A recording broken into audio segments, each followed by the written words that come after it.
Corona की महामारी पर अरविंद केजरीवाल को केंद्र सरकार से मिली प्लाज्मा की परमिशन। देखिए पर्दाफाश न्यूज पर एक रिपोर्ट। नमस्कार सबको। अ,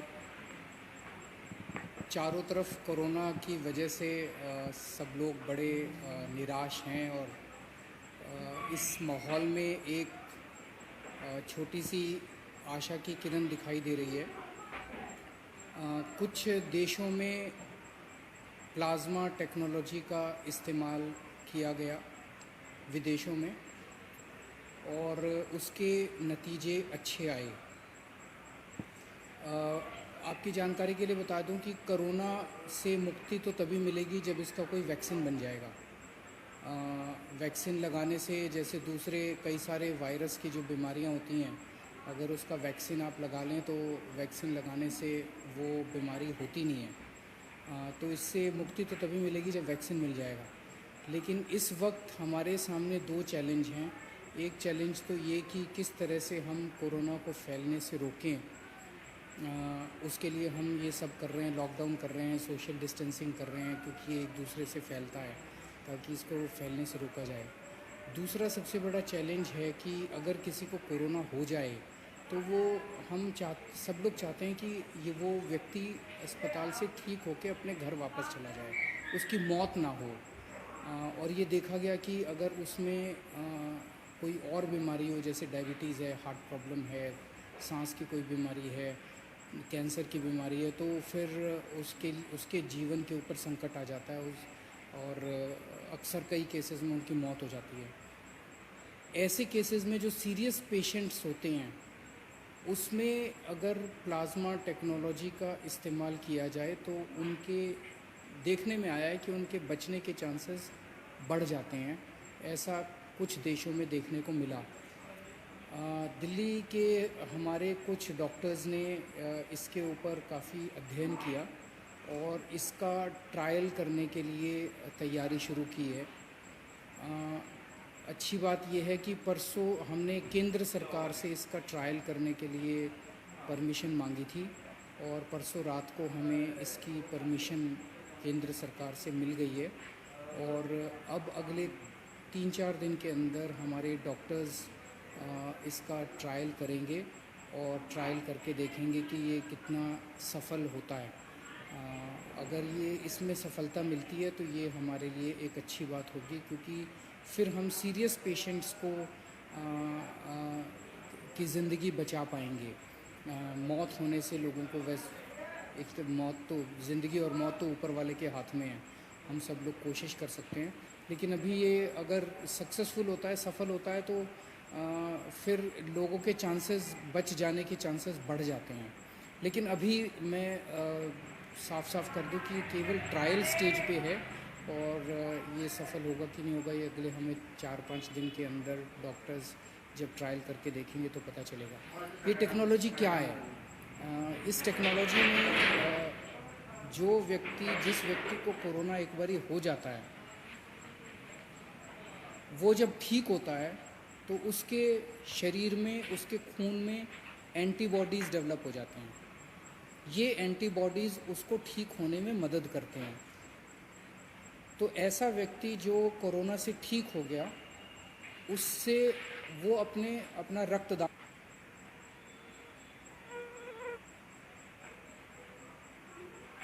करता है। उससे जैसे हम ब्लड डोनेशन करते हैं, ऐसे ही ठीक हुए कोरोना के व्यक्ति से रक्त लिया जाता है। 1 बोतल खून देता है वो,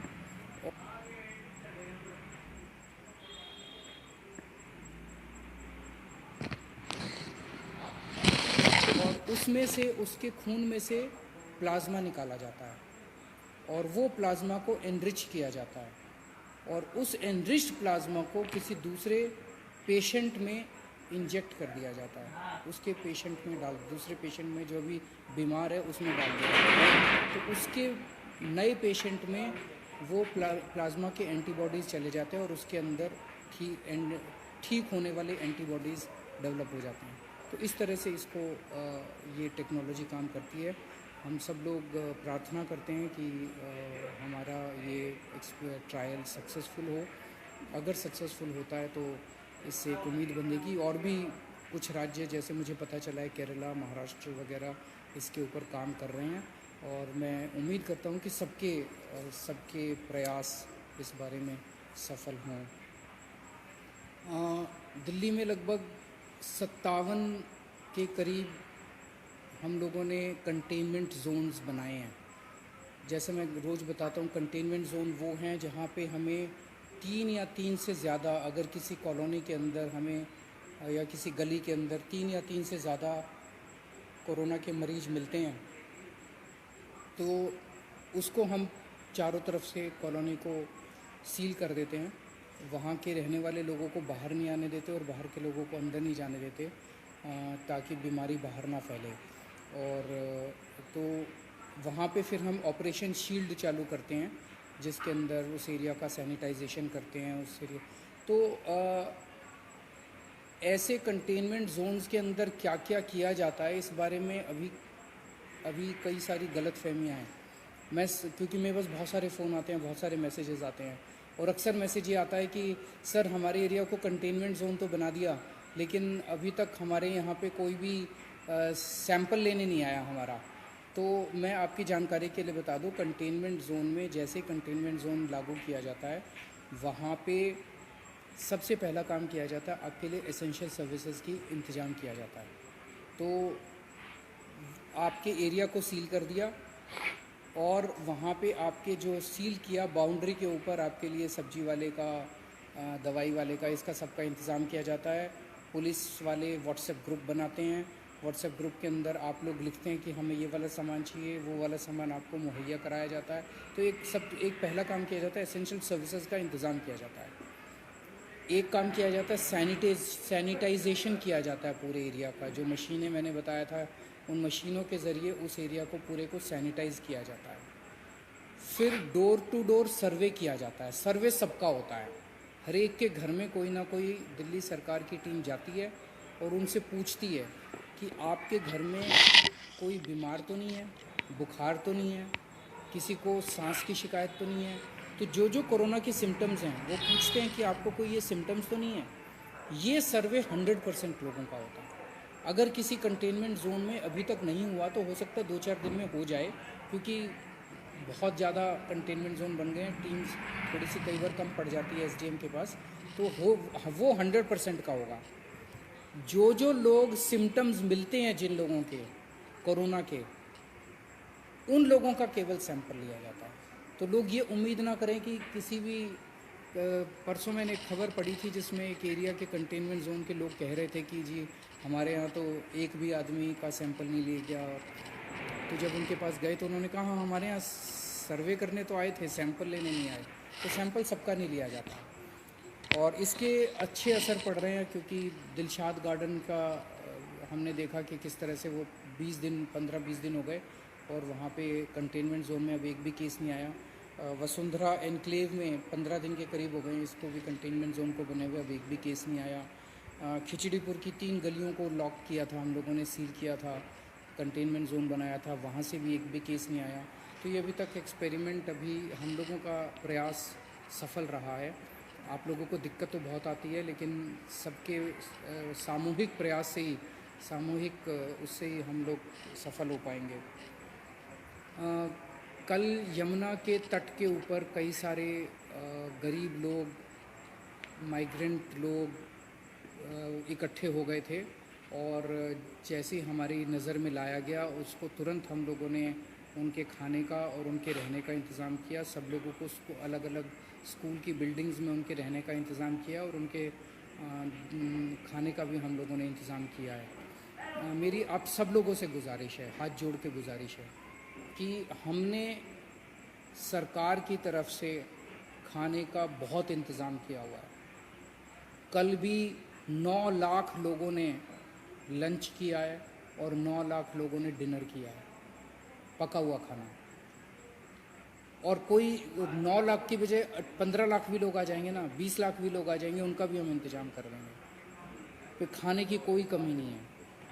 उसी तरह से मैं बार बार बताता हूँ कि 71 लाख लोगों को हमने राशन दे दिया, जिनके पास राशन कार्ड थे, और जिनके पास राशन कार्ड नहीं थे उनको अभी राशन देने का सिलसिला जारी है। मेरी सभी मीडिया के साथियों से हाथ जोड़ के रिक्वेस्ट है और मेरी सभी आम नागरिकों से भी हाथ जोड़ के रिक्वेस्ट है कि इतना अरेंजमेंट करने के बावजूद भी जो बहुत गरीब लोग हैं उन लोगों को पता नहीं चल पाता कि सरकार ने क्या अरेंजमेंट कर रखा है। उन लोगों को पता नहीं चल पाता कि सरकार ने कहाँ अरेंजमेंट कर रखा है, मैं कहाँ जाऊँ, अगर कोई भूखा है तो वो कहाँ जाए। मेरी आपसे रिक्वेस्ट है, अगर ऐसा कहीं भी कोई, जैसे कल आप लोगों ने हमें यमुना के बारे में बताया, हमने तुरंत एक्शन लिया। ऐसे ही मैं सोशल मीडिया के ऊपर हमारी पूरी टीम लगी हुई है। जैसे ही कहीं से सोशल मीडिया में पता चलता है, कोई बताता है कि यहाँ पे ये आदमी, ये एक परिवार भूखा है, यहाँ पे एक आदमी भूखा है, यहाँ पे, हमारी पूरी टीम लगी हुई है। उसी वक्त उसको खाना पहुँचाने का काम किया जाता है, उसी वक्त उसका घर का इंतज़ाम, उसको रहने का इंतज़ाम किया जाता है। आप हमें बताइए कहाँ कौन भूखा है, हम उस तक खाना पहुँचाएँगे, ये जिम्मेदारी हमारी है। या अगर हमने जहाँ जहाँ हमारे सेंटर चल रहे हैं खाने के, उन सब जगहों की लिस्ट हमने पूरे नक्शे के ऊपर डाल दी है। अगर आपके लिए संभव हो, आप उस व्यक्ति को खाने वाली जगह ले जाइए, आप उसको खाना खिला दीजिए, बहुत पुण्य का काम है। इस वक्त सबकी जिम्मेदारी बनती है, ना कोई अकेली सरकार काम कर सकती है, ना कोई अकेली कोई एजेंसी सफल हो सकती है।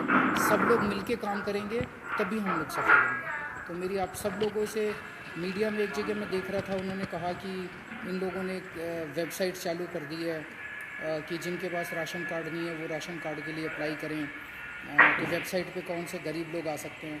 आपकी जानकारी के लिए बता दूं, 15 लाख लोगों ने ऑलरेडी अप्लाई कर दिया राशन कार्ड। वो जिनके पास राशन कार्ड नहीं था, उन्होंने खाना लेने के लिए, राशन लेने के लिए 15 लाख लोगों ने अप्लाई कर दिया है। मैं समझता हूँ कि सब गरीब लोगों को इसके बारे में नहीं पता चलेगा, लेकिन हमारी जिम्मेदारी, हम सबको बताएं ना। सब एक दूसरे की मदद कर रहे हैं। जिन लोगों को वेबसाइट आती है वो उनकी मदद कर रहे हैं, जिनको वेबसाइट नहीं आती है। लेकिन एक सिस्टम तो बनाना था ना। अगर जिन लोगों के पास कुछ भी नहीं है, उनके लिए ना कोई आधार कार्ड है, ना कोई किसी तरह का कार्ड नहीं, उनके लिए खाने का भी इंतजाम किया हुआ है। 9 लाख लोगों ने कल खाना खाया है। रोज़ हम 10 लाख लोगों को खाना खिला रहे हैं। तो सबको मिलजुल के प्रयास करना पड़ेगा। आप ऐसे लोगों को ढूंढिए जिन तक खाना नहीं पहुंच रहा, हम उन तक खाना पहुंचाएंगे। और कई सारे लास्ट वीक ऑफ मार्च और फर्स्ट वीक ऑफ अप्रैल में कई सारे कोरोना के मरीज दिल्ली में आए थे। अब वो ठीक होने लगे हैं। आज मुझे पता चला, आज भी कई मरीजों को छुट्टी मिलेगी अस्पताल से, और आने वाले 3-4 दिन के अंदर कई सारे मरीजों को छुट्टी मिलेगी। उम्मीद करता हूँ सब लोग अपने अपने घर में खुशी खुशी जाएं और अपने दिल्ली के लोग कोरोना से बचे रहें जितना हो सकता है। बहुत बहुत शुक्रिया। किस तरह से परमिशन मिली है, केजरीवाल सरकार किस तरह से जनता का ख्याल रखते हुए प्लाज्मा की परमिशन लेने में सफल रहे। बने रही पर्दाफाश न्यूज़ के साथ दिल्ली।